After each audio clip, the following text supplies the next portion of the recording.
have you not seen?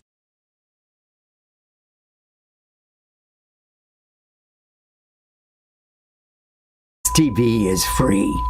No ads, no spam, no big business. Just free. Log in now and make your contribution today to support your favorite project at donatetoislam.com. Salam. And guys, you're watching us coming to you almost live all the way from our studios right here in Southern California. Are you excited? Yay! All right, mashallah. And we have two super guests tonight. And if you've been watching and you've been wondering, where are the doctors? Where's Dr. Sultan? Where's Dr. Ado? Well, let's get started with Dr. Ado, all the way from Tampa, Florida. Assalamu alaikum. Alaikum salam wa rahmatullahi wa barakatuh. How are you, doctor? Very good, very good. I'll let Dr. Sultan, mashallah. And I have to show proper respect and etiquette. All right. Well, bring me assalamu alaikum, Dr. Sultan. How are you? Wa alaikum assalam wa rahmatullahi wa barakatuh. Feeling just wonderful. Looking forward to another exciting meeting today. All right, and we got that. We got it lined up, mashallah. Well, everybody's feeling okay, right? Alhamdulillah. Yeah. All right, everybody's all right. That's good. Well, we're going to start out by, I'm going to ask Dr. Ado, tell us a little bit about your building bridges thing. What can you tell us a little bit about that?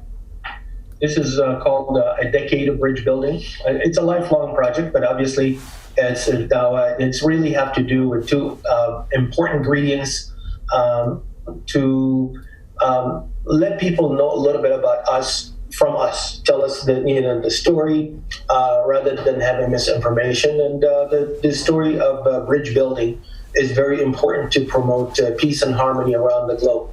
And the Islamophobia obviously is hurting a lot of people, a lot of innocent people. So we figured to have this nice effort, if you would, by having promoting the conversation and promoting common things that bring people together, like Iftar in Ramadan. This was a huge success. Brought the entire community to join. Everybody, including the local official, the sheriff, all the public officials, the commissioners, all the folks from various organizations and AACP, African American Club, different diverse audience. They came, and Chamber of Commerce and a lot of businesses just come and have a meal and get to know a little bit about the Ramadan and Iftar. And we had even during the time where there was Muslim prayer, other people also were joining in other prayer, and it was such an elegant evening, and the kids had so much fun playing games, having balloons, because it was only a couple of days before the feast. And I know it was one of the really wonderful friends with the pastor from the Grace Presbyterian Church, and he came along. And he said, a little bit of a speech to help bring in peace and harmony. Our Lord teaches us to love all people and not those who are like us. And then similarly, we had, everybody reflect on the greatness of America and how the American dream that actually brought all those diverse people together, and talking about what is going to be really exciting. The Eid, or the feast that comes, Eid al-Fitr that comes, or the feast of fast breaking that comes in after a month long of fasting during Ramadan. And of course, having jokes and laughter, and having some nice songs for the kids that they loved it, and everybody was just having a great time and fun, and also learned about the importance of celebrating about the faith, about how they're doing it. As for the people, their fellow American citizens that happen to be followers of the Muslim faith. And really, to put this into action, also there was another campaign of kindness that reached out to the homeless. and to the poor, where they're basically been provided with a hot meal on Sunday, and collaborated with folks that were doing this on a regular basis, and sponsored so it's not just the people who are fasting to have a meal, but also those who are less fortunate, and they know that they are going through not just 1 month fast, but longer than that. And they had a beautiful event that everybody was so happy to be a part of, and to really reflect on what we can do together as a community and as a nation, of coming together and on doing what's good, what is good for humanity, what's between you and your Lord, that's your own private business. So it's just a humble effort to really bring people together and bring peace in the community. MashaAllah. And so this, tell us where this is and how we could follow up with it on the internet. Okay, this was back in 2000. This particular event, 2006. Most of the kids now are all grown-ups and university. But the whole idea was about to start these effort that's now being replicated during the month of Ramadan throughout, around Thanksgiving. There's because now it's going nationwide, where there are people having free meals that being distributed to the needy and hungry. Now with COVID, as well as tough economy, is really culminated into much more need than ever thought before. To just reach out to your neighbor, here's a meal, enjoy. From your Muslim neighbor, that's it. You don't need, no thanks, no appreciation, no nothing. Just this is out of sincerity, out of good heart, that there's a caring Muslim neighbor that thought that to enjoy the share the joy of something like Thanksgiving, or just have this random act of kindness that really bring people together. MashaAllah, MashaAllah. Really proud of you guys for all of this. This is really, I like the idea that we have Muslims working together for this kind of a cooperative. I really like that. Now, what's going on right now? What are you doing during the COVID thing?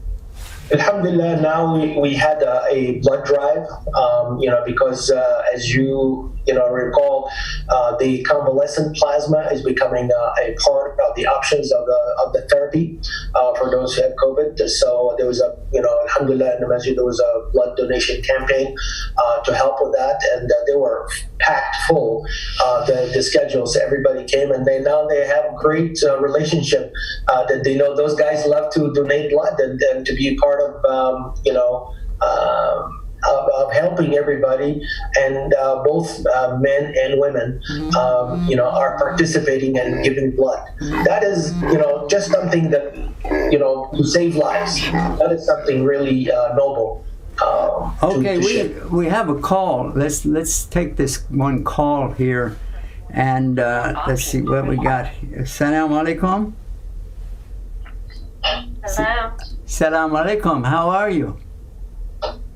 I don't know if you remember me. I'm Johnny. Yeah, Johnny in Texas. Ray. How are you feeling tonight? How's everything there? No, not good.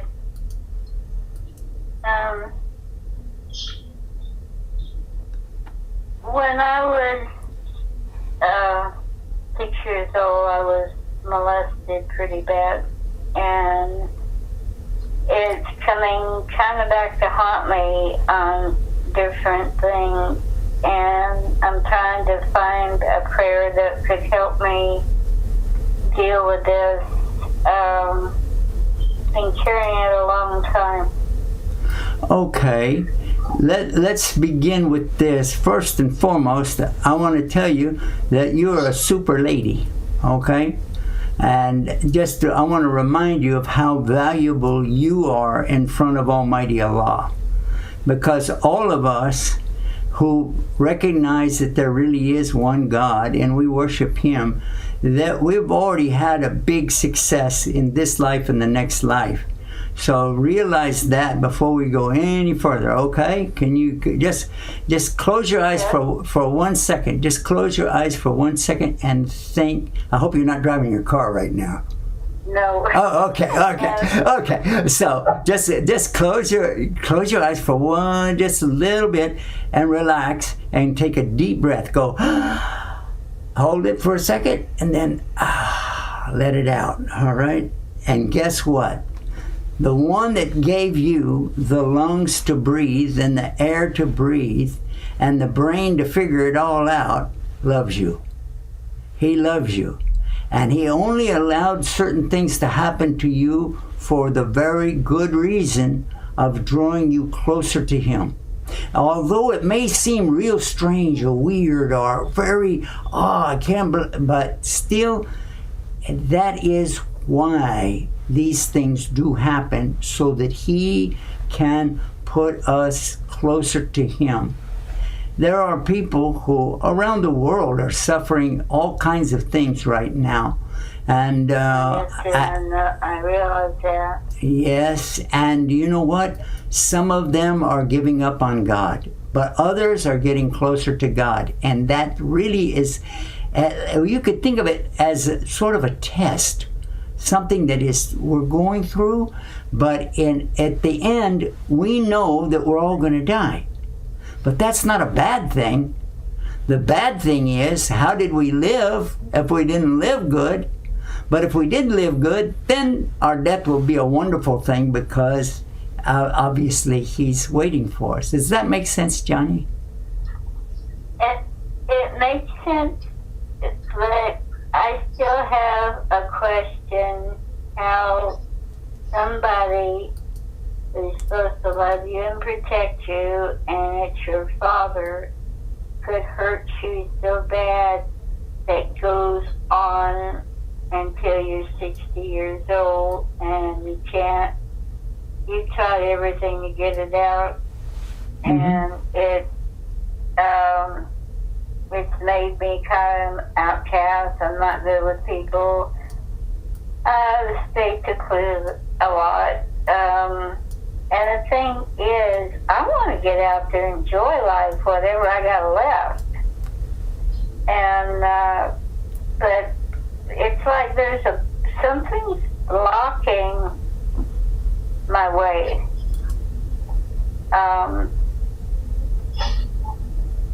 I guess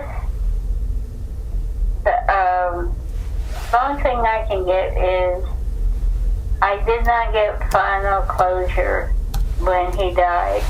I didn't get to say goodbye or anything like that.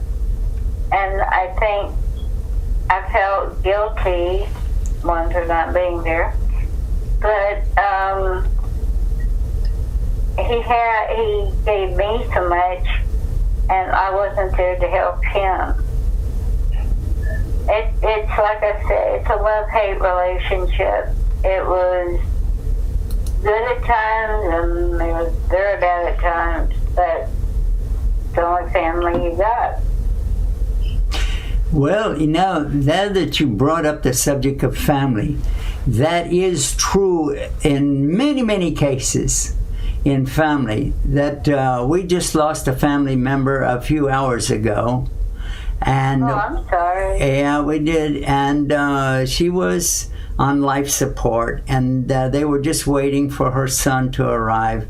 And when he arrived, they went ahead and removed the device that helps you breathe, and it breathes for you. Actually, I think they call it a respirator or something like that. Ventilator, respirator. Yeah. Ventilator, respirator. Yeah, and so after she remained alive for almost an hour or something like that, then she passed away. But what you realize is, at the end of your life, all you really have is your family. And I think that that's the lesson that you're giving us today, because regardless of what they did, still, that's your family. Yeah. That's your family. Yeah, he was the only one I had. I don't have brothers or sisters. He was it. and I put everything I had in to help take care of him.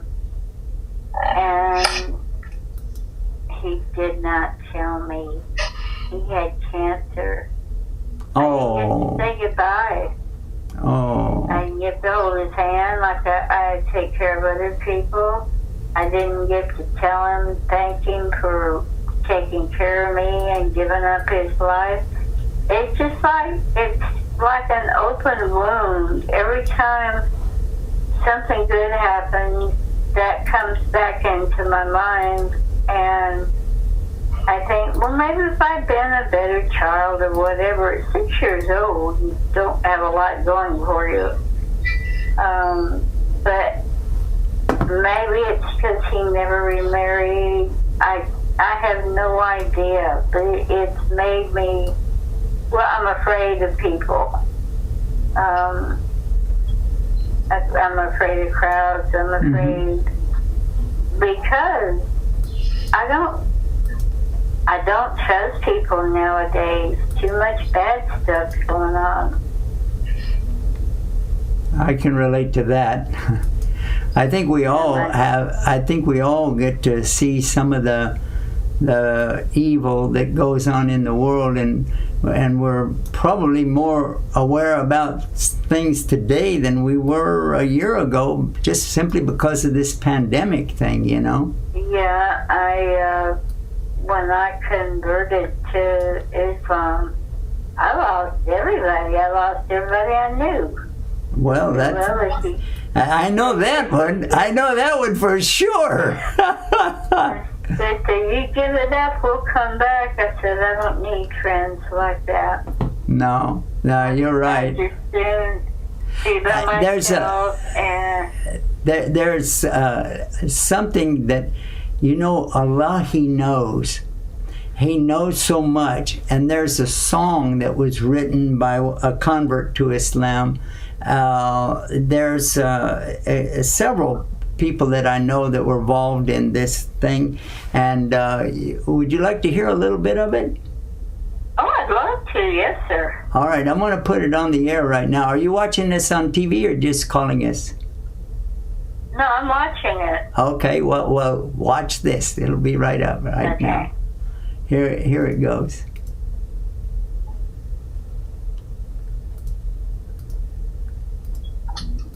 When you feel all alone in this world and there's nobody to count your tears, just remember, no matter where you are, Allah knows.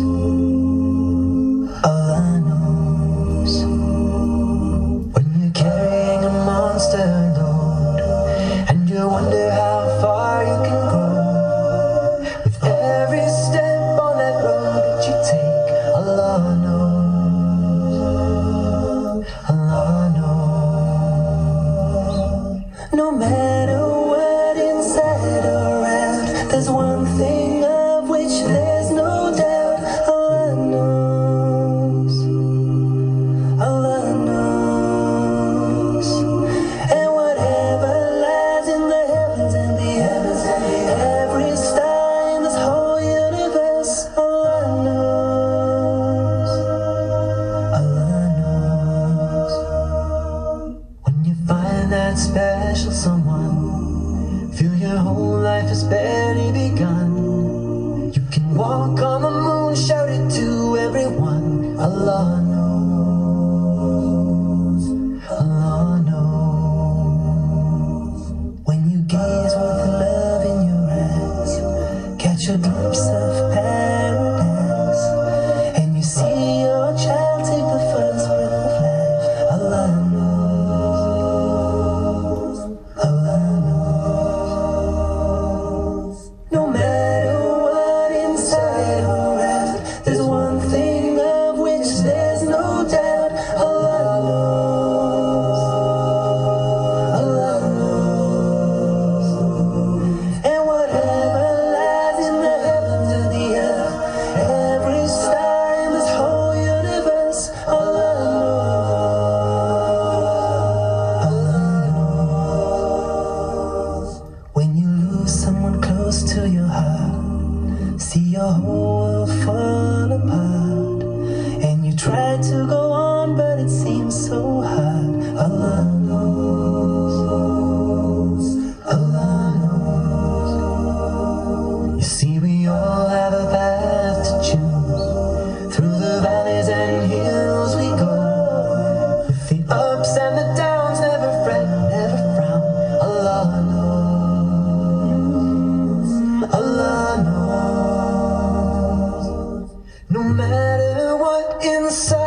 knows, Allah knows.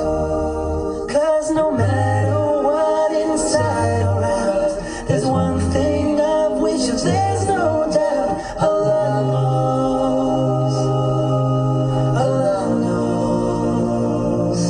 And whatever lies in the heavens and the earth, every star in this whole universe, Allah knows, Allah knows. Every grain of sand, every desert land, He knows. Every shade of palm, every closed hand, He knows. Every sparkling tear, every eyelid, He knows. Every thought I have and every word I share, He knows. Allah knows. MashaAllah. Every time I hear that song, it really, really gets to me. I love that so much. It was a beautiful song. David Warnsby in Canada accepted Islam some long time ago, and he joined along with Zain Bika, who was born into Islam, and Zain Bika lives down in South Africa, in Durban, South Africa. And together and then they joined up with another singer, a Muslim. These are all Muslim singers. And his name is Yusuf Islam, and he's in the UK, or he was at that time. And the three of them got together and would go to different places and record, and it was so amazing. And so I saved those tapes that they sent me, and we've turned it into videos now, and they sent me videos update, for that. So have you ever thought about coming back to Houston?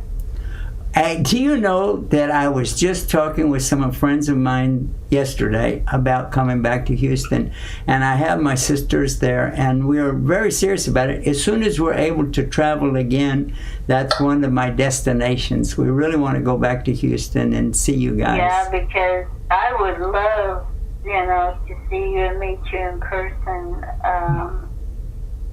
The best thing I have going for me right now, and keeps me very much occupied, my dog for one thing. Okay. And working outside. I like working in a garden, in a yard. I make my own rugs. Ah. Oh yeah, I keep busy. I love to cook. Have you ever done any crocheting? I tried, but boy, my fingers don't work right. Yeah, my wife does so much crocheting that she made a huge. We have a king size bed, and she made this. She made this like cover for the king size bed, and when we put it on, it was on both sides on the floor. It was too big. I couldn't believe it. Well, Yeah. you just have to use it up. What's the thing on the fires out there? I haven't been able to. Well, we had a blue sky today. So I'm thinking that the fires, at least in our area, are down. But we had some real super yellow, dirty yellow, scary skies. I was watching that last night on the news. I have my cousin, but you don't know very well. He lives at like Arrowhead. Oh, okay. And they've evacuated more than once.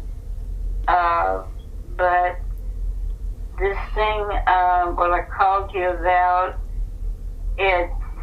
I prayed and prayed, asked for forgiveness. I'm running out of things to ask on this because it's so fresh in my mind. It makes me where I shy away from people. Not trying to be rude, but this makes me feel like I'm less than a person. Even though at 6 years old I didn't know, but still, it's messed up different aspects of my life, of my working, trying to make friends with people. Mm-hmm.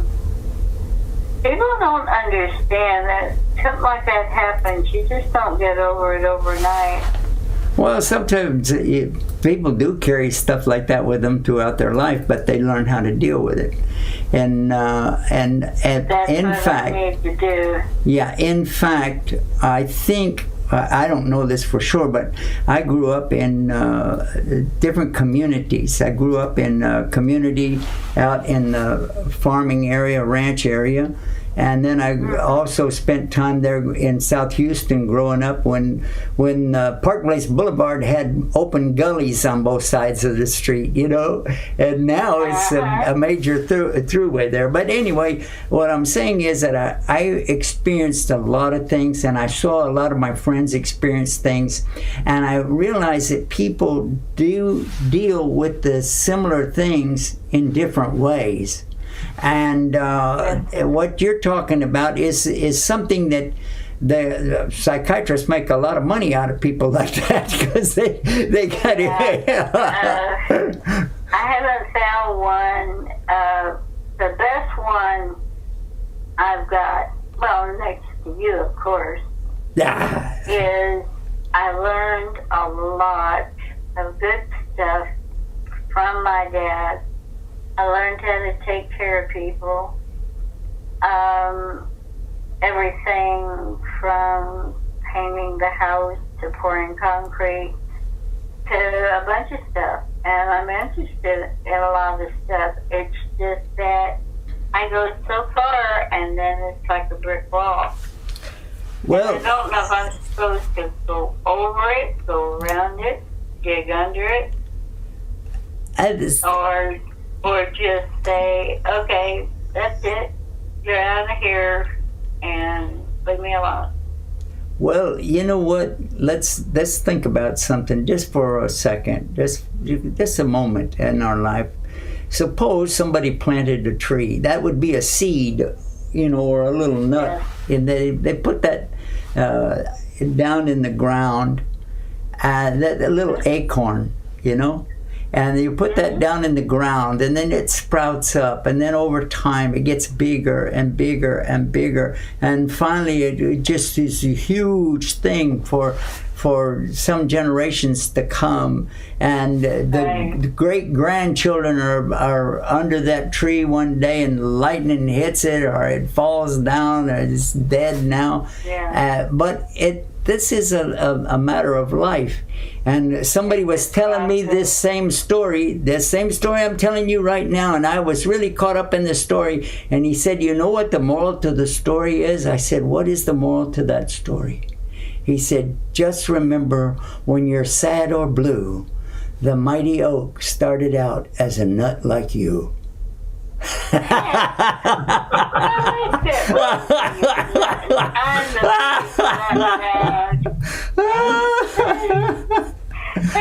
true. I mean, I've done my favorite thing, and this is really bad, but my dad had made me mad one day, and we had just bought this pie, and I got so mad I picked it up and I threw it at his face. And I took off running because I knew he was going to get mad. But it just, I think a good food fight every once in a while, instead of using your fist and all that. I think food fights are great because you get out your aggression and you don't really hurt anybody. Yeah, they get that's a good point. Now they're telling me we got to take a break, so we're going to take a little break, and you can stay on the phone with me during the break. Okay, And I'd love to. all right, we'll be right back right after this. Guys, stay tuned and stay guided with Guidance TV, okay? Here we go. Salam alaikum. The judging is over, but the contest continues. Now you can get extra prizes, extra gifts, and extra rewards from Allah. Yeah. The new contest is just read the translation. That's right. Just open up this translation we already sent to you, find the same verses you already recited, and then read it in English. Record it, upload it to your account on Recite on TV. We've got more age groups, more prizes, more rewards with Allah. What could be better? Well, just stay guided with Guidus TV.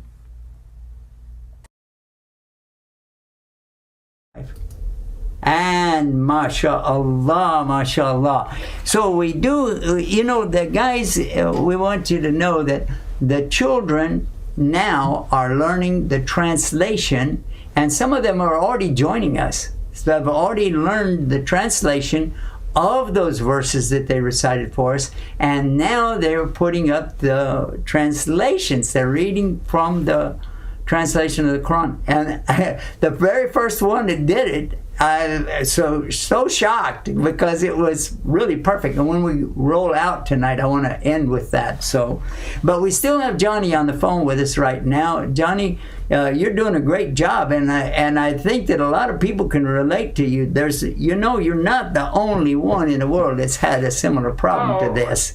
Yeah. And males will not tell you. They will never tell anybody about this kind of thing because they consider it, so embarrassing. Pretty bad. Oh, yeah. It's embarrassing. Especially for a man.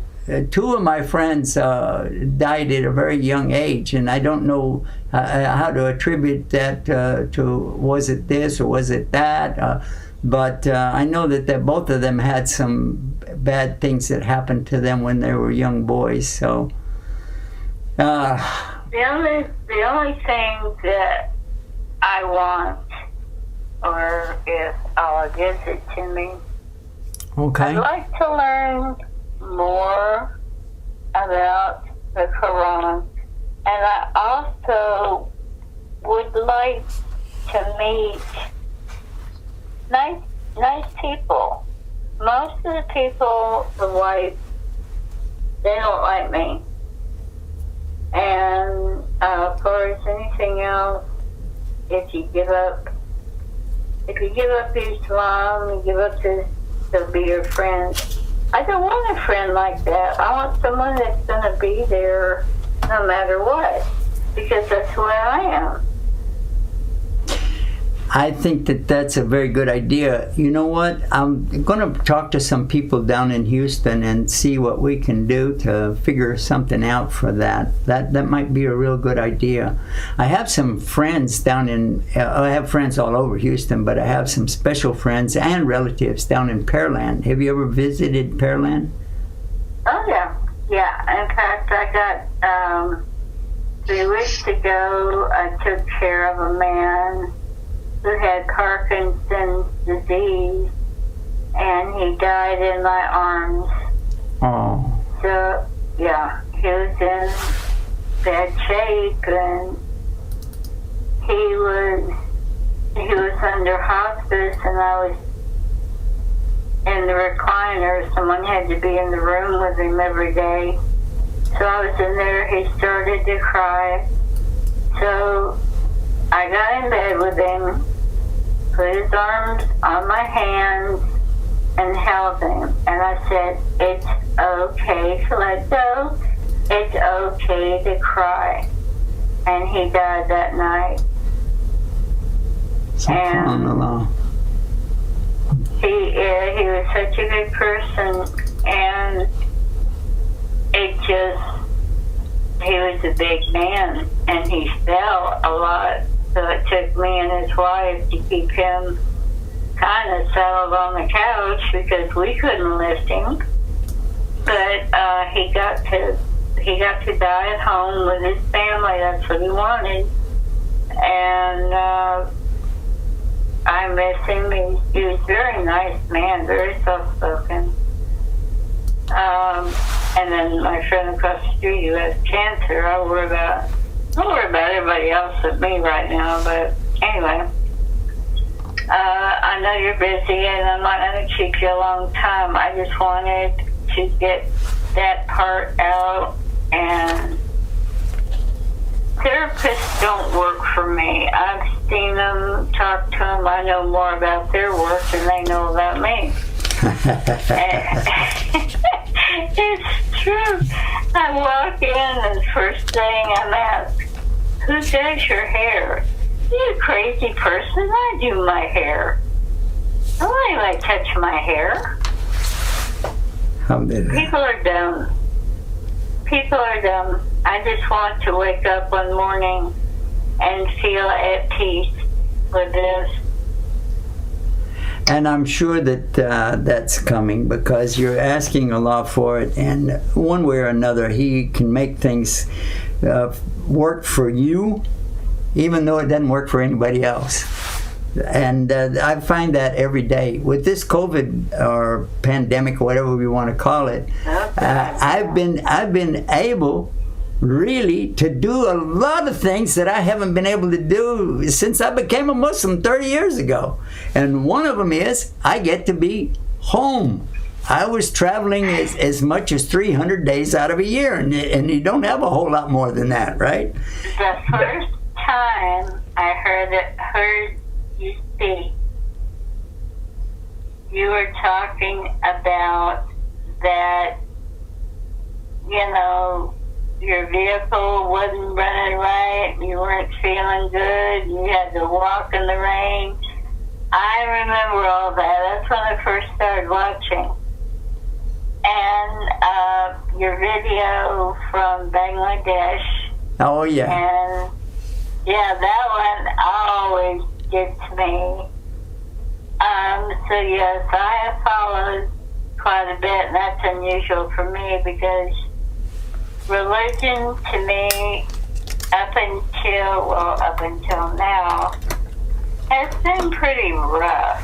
It's been more of, well, if you send money, I'll get you well. That's not what you do.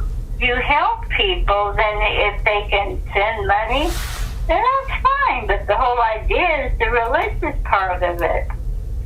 Well, actually, now you brought up another subject. When it comes to the money side of it, my wife and I, when we started all of this, we had a business on the side. Well, we did this on the side, and we ran our business, and it got so busy that I couldn't do both anymore, and I had to make a choice. And I said, well, you know what? If I really believe in the Lord, if I really, really believe that He's the provider, and I'm really working for Him 24/7, so it would be up to Him to provide. And if He doesn't, that means He doesn't like what I'm doing. I need to get out of it. So that's exactly right. Yep. And so we did that, and I took a gamble, more or less, if you will. And I said, I'm going to go with these guys. They're going to go out for the sake of Allah, and I'll go with them and spend a weekend with them. But and our business, we worked in the flea market, so you need the weekends. But I gave it up, and I went out. We left on a Friday. We got back on a Sunday night. And I was so worried about everything, and in a way, and not worried in another way, because I really truly believe that Allah can make things happen. When I got back, and now this is many years ago, we didn't have cell phones back then, and my wife, she said, "Oh, it's great to see you. Guess what?" And I said, "What?" She said, you were worried about was what we were going to do, but while you were gone, somebody came up to our porch. We lived in a mobile home. She said, she opened the door and she heard somebody out there, and then she saw these brown bags. She said, "What the heck? Somebody left groceries here." And there was an envelope in there, and it had, I think it was like $20, $50, something like that. And she said, "We're fine." She said next weekend, she still said, "Go back out again." But you know what? Now this is very important. All the people concerned have to have this same kind of an attitude. Otherwise, Right. it could jeopardize their faith, because if they said, oh, well, something negative happened, oh, well, that means there's no God. Well, no. It doesn't mean that. It means that It means that you're getting another test. It's funny what you just said. I went to visit someone a month ago. They had bought me a big screen TV. Wow. And I said, what? Because, you just don't go doing this.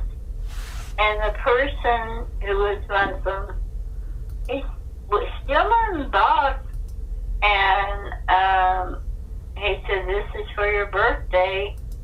Okay.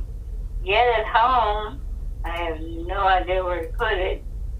But what truly, really went to my heart is one of the mosques here. There's a bookstore next door. Okay. And I walked in. I didn't have any money. I just went in to look. And I got to talking to the man behind the counter. And do you know he gave me a hardback cover of the Quran? Whoa. He did not even know me. And just from being nice to people, that's all that is. I mean, I don't dislike people if they're different. I mean, we all believe the same color, if you want to look at it like that. And my dad, he was never prejudiced. And I grew up the same way. Well, you know what? We're running low on time right now, but I sure am glad you called me and we got a chance to visit like this. And I am too.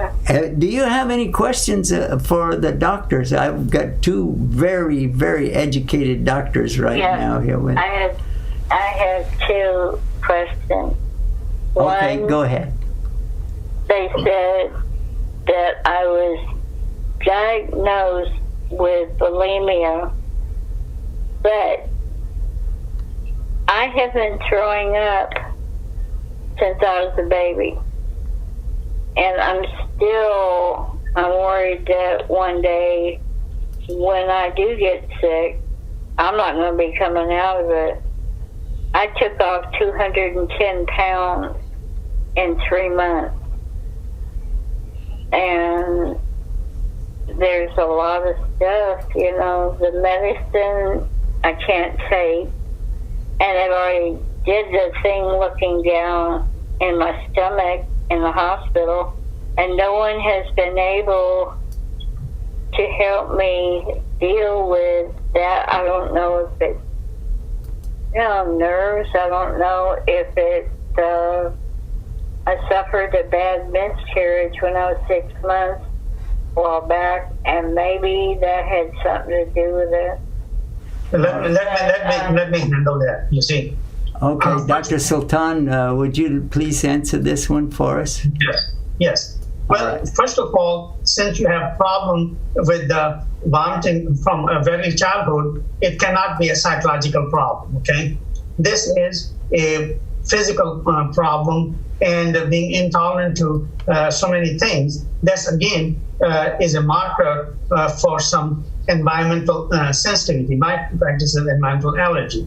And you know what, our audience, what I can do for you is I can give you a 20-minute free consultation. If you call my office, and they will give you the number. Give me a call and let's chat off the line, because it's not HIPAA compliant. So if I start asking you some specific medical questions, and they will give you after the show, they'll give you my office number, because I can't pronounce the or announce the telephone number right in here. Let's talk to you for some minutes and give you a detailed assessment.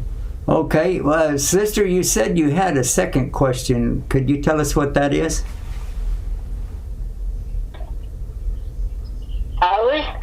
I was told a few years ago that I wouldn't survive the getting sick so much, the binging, because it's bad. I do binge, and it has taken a bad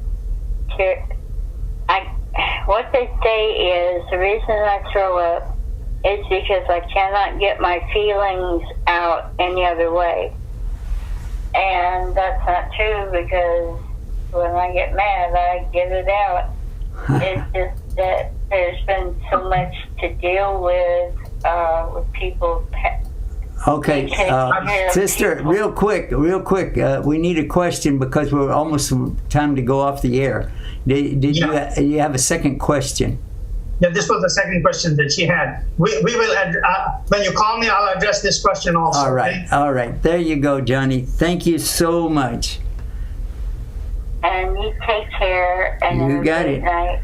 Good luck, Johnny. And keep watching Guidance TV too. Oh, I will. All right. You're the main guy I watch. Yeah. All right. I like being the main guy. All right. I know how that works. So you take care and All check in. All right. Thank you so much, Johnny. MashaAllah. MashaAllah. All right. Well, to both our doctors, I think that we consumed most of our time with this one particular phone call, but I really felt like it was necessary because Sister Johnny has been a real super gal. She's called me several times. We've talked for extended periods, and I find that after my personal side, when I talk with her, I always feel good. It makes me feel really positive. She gives me charges, and by some of the things that she says and does, you can find a benefit there. And so, but Dr. Adil, what's your take on this? I think, God bless her. She been through a lot, and she has like almost a post-traumatic stress disorder kind of a thing. Everything she's internalizing, all the bad things that she's been through in the eating disorders, and also in her way of thinking and lack of confidence and being afraid of people.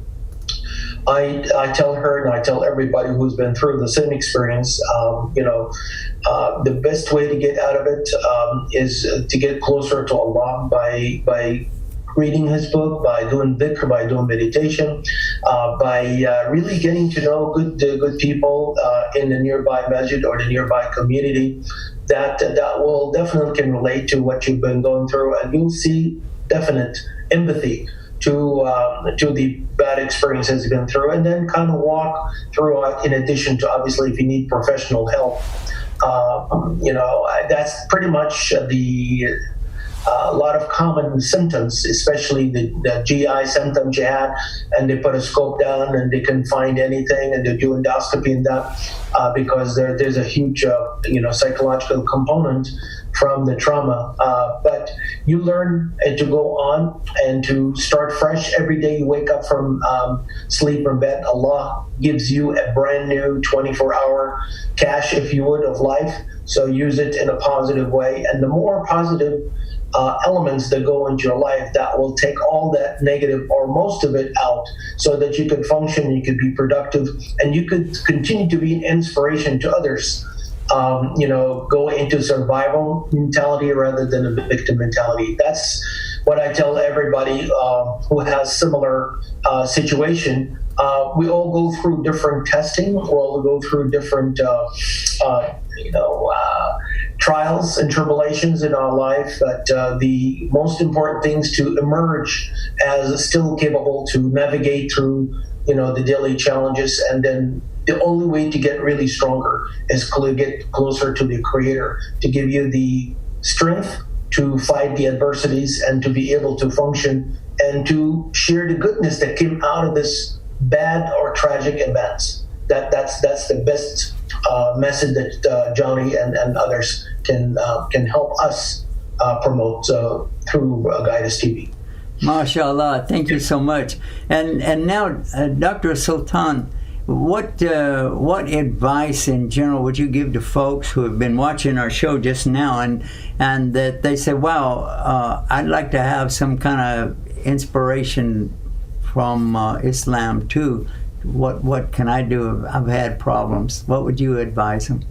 Well, the best advice of the Prophet ﷺ gave us was that when you are in trouble, you always go in salah, pray, and ask Allah Ta'ala for help, and show patience and asking for help from Allah Ta'ala.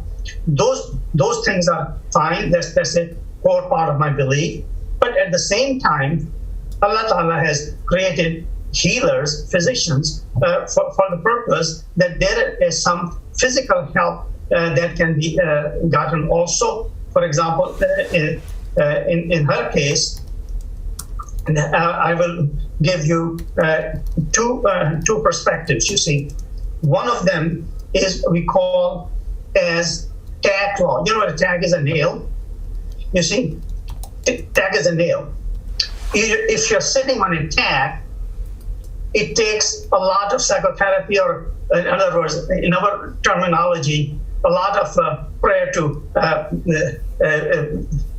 make you feel better. You see, the point is that you take the trigger out, you take the nail out. You see, the second one is if you're sitting on two tags, removing one does not result in 50% improvement. I, as a physician, yes, I believe in healing power of Allah Ta'ala, but at the same time, I also believe in treating the underlying causes. So I just gave you these two tag laws to understand. And the second most important thing is when we talk about psychological causes of chronic illness, one of the greatest discoveries made in the field of environmental medicine is counter the usual belief. Most physical symptomatology, like she was talking about vomiting and digestive issues and insecurity and not trusting all these psychological symptoms as well as physical symptoms, they are caused by real physical medical conditions rather than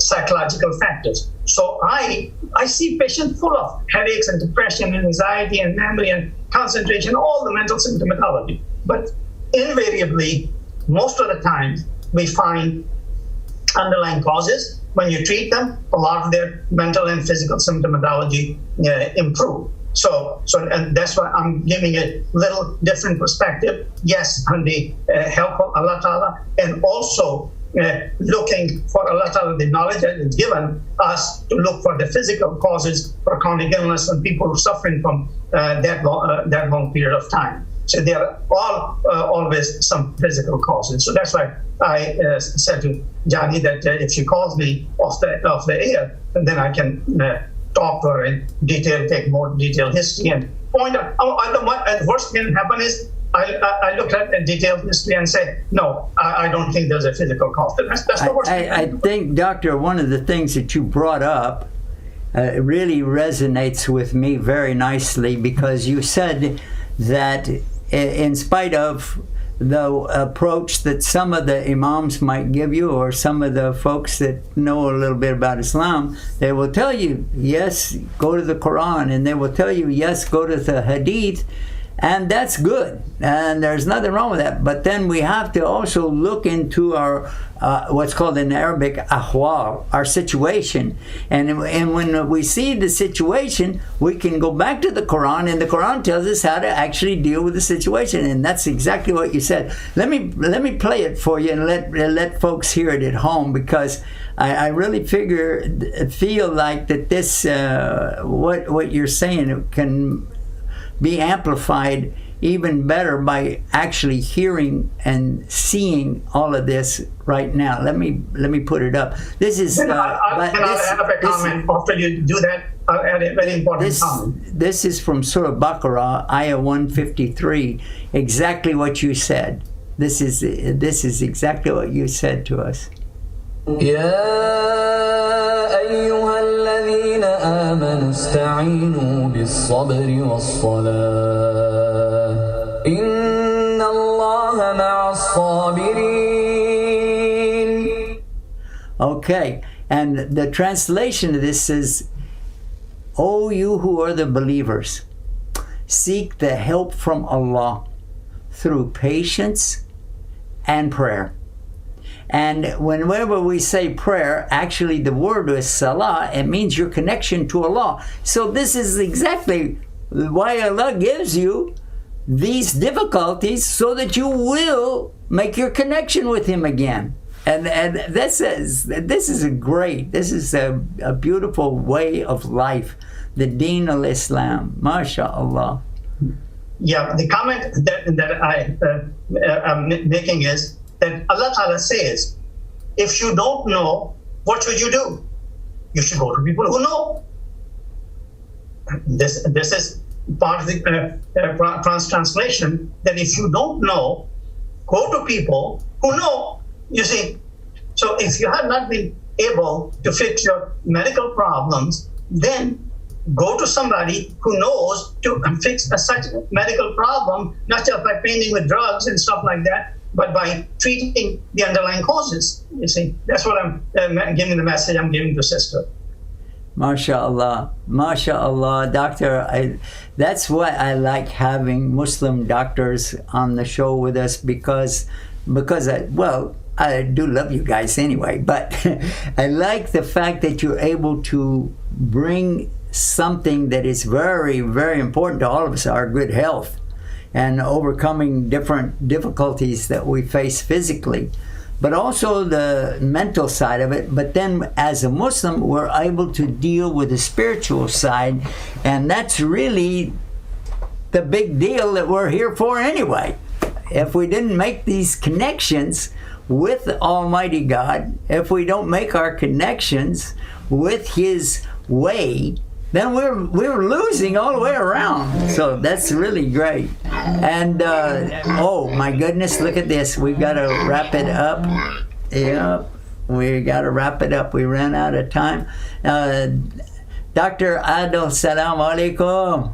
Alaikum salam wa rahmatullahi wa barakatuh. And Dr. Sultan, mashallah, both of you, love you guys for sake of Allah. Salam alaikum. Mashallah.